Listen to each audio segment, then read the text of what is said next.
লগৰ বন্ধুৰ পৰা মাত্ৰ ৩০০০ টকা ধাৰলৈ আনি পদপথত ফাষ্টফুডৰ ব্যৱসায় আৰম্ভ কৰিছিল এগৰাকী বোৱাৰীয়ে।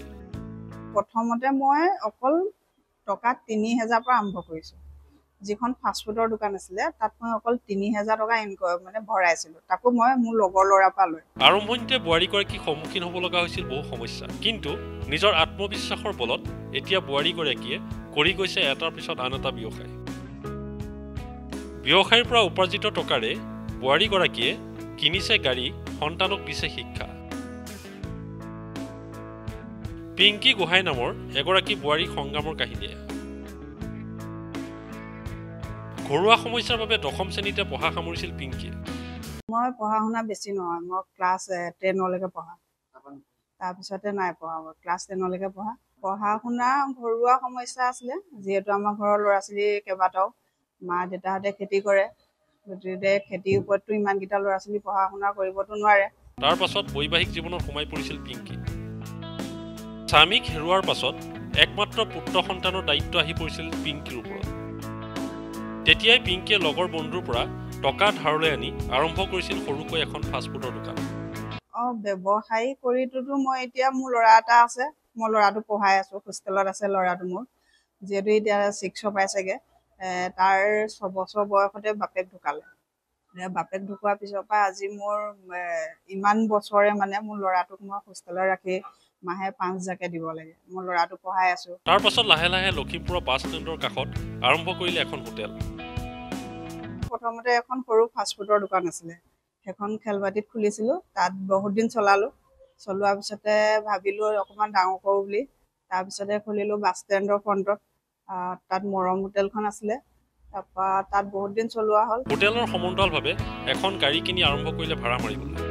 মই এখন গাড়ী কিনিলোঁ, ছুইফ্ট ডিজাৰ, সেইখন কিনি সেইখনো মই বেপাৰতে মানে ভাড়া চাড়া মাৰিবৰ কাৰণে দিছোঁ, চলাই আছোঁ। এতিয়া ড্ৰাইভাৰ এটা ৰাখিছোঁ, ড্ৰাইভাৰজনে নিজে চলায়। আৰু এতিয়া পিংকিয়ে লখিমপুৰ কলেজ চাৰিআলিত নতুনকৈ আৰম্ভ কৰিছে দ্য স্পাইচ জোন নামৰ এখন ৰেষ্টুৰেণ্ট।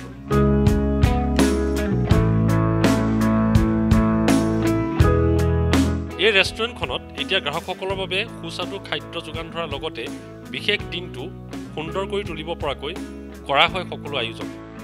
ইয়াত আপোনাৰ ফাষ্টফুডৰ আইটেম পাব, momo', chow mein, fried rice, biryani, আৰু আপোনাৰ ভাতৰ আইটেমো পাব।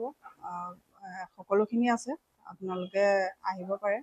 বাৰ্থডে, বিয়া, আপোনাৰ ইউনিভাৰ্চিটি এনেকৈ পাতোঁ বুলি ক'লে গোটেইখিনি সুবিধা পাব, মানে যেনেকৈ বিচাৰে তেনেকৈ আমাক ক'লেই হ'ল যে নহয় এইটো আমাক এনেকৈ কৰি দিব লাগিব, বা ডেক'ৰেশ্যনটো হ'লেও আমাক এনেকৈ কৰি দিব লাগিব, আমি সম্পূৰ্ণ কৰি দিম। আমাৰ লোকেশ্যনটো কলেজ চাৰিআলি, মেইন চাৰিআলিটোৰ পৰা 100 মিটাৰ হ'ব। 100 মিটাৰ আহি পালেই পাই যাব, স্পাইচি জোন। আহকচোন পিংকি গোহাঁই নামৰ এই বোৱাৰীগৰাকীৰ সৈতে কথা পাতোঁ। আৰম্ভণিটো মই প্ৰথমতে এখন সৰু ফাষ্টফুডৰ দোকান আছিলে, সেইখন খেলবাতিত খুলিছিলোঁ, তাত বহুত দিন চলালোঁ। চলোৱাৰ পিছতে ভাবিলোঁ অকণমান ডাঙৰ কৰোঁ বুলি, তাৰপিছতে খুলিলোঁ বাছ ষ্টেণ্ডৰ ফ্ৰণ্টত। তাত মৰম হোটেলখন আছিলে, তাৰপৰা তাত বহুত দিন চলোৱা হ'ল। চলোৱাৰ পিছতে এতিয়া আকৌ ভাবিলোঁ তাতকৈ অকণমান ডাঙৰ কৰোঁ বুলি। ইয়াত যিহেতু জেগাটো ভাল, ডাঙৰ বহল আহল, ইয়াত আপোনাৰ বাৰ্থডে পাৰ্টিও পাতিব পাৰিব, তাত সুবিধা আছে বহুতখিনি। তাৰ উপৰি আপোনাৰ ইউনিভাৰ্চিটি পাতোঁ বুলি ক'লেও পাতিব পাৰিব, মানে বহুতখিনি ভাল জেগা আছে, সুবিধাজনক। আপোনালোক আহিব, আৰু তেনেকৈ মানে সৰুৰ পৰাই অলপ অলপকৈ ডাঙৰ কৰি গৈ পেলাই ইমানখিনি পাইছোঁহি আৰু। মই পঢ়া শুনা বেছি নহয়, মই ক্লাছ 10লৈকে পঢ়া, তাৰপিছতে নাই পঢ়া, মই ক্লাছ 10লৈকে পঢ়া। পঢ়াও অসুবিধা আছিলে ঘৰৰ ফালৰ পৰাও, এনেকেই সৰু সৰুকৈ ইটো সিটো কৰি কৰি দোকানৰ বিজনেছৰ লাইনতে আহি ইমানখিনি পাইছোঁহি। পঢ়া শুনা ঘৰুৱা সমস্যা আছিলে, যিহেতু আমাৰ ঘৰৰ ল'ৰা ছোৱালী কেইবাটাও, মা দেউতাহঁতে খেতি কৰে, গতিকে খেতিৰ ওপৰততো ইমানকেইটা ল'ৰা ছোৱালী পঢ়া শুনা কৰিবতো নোৱাৰে।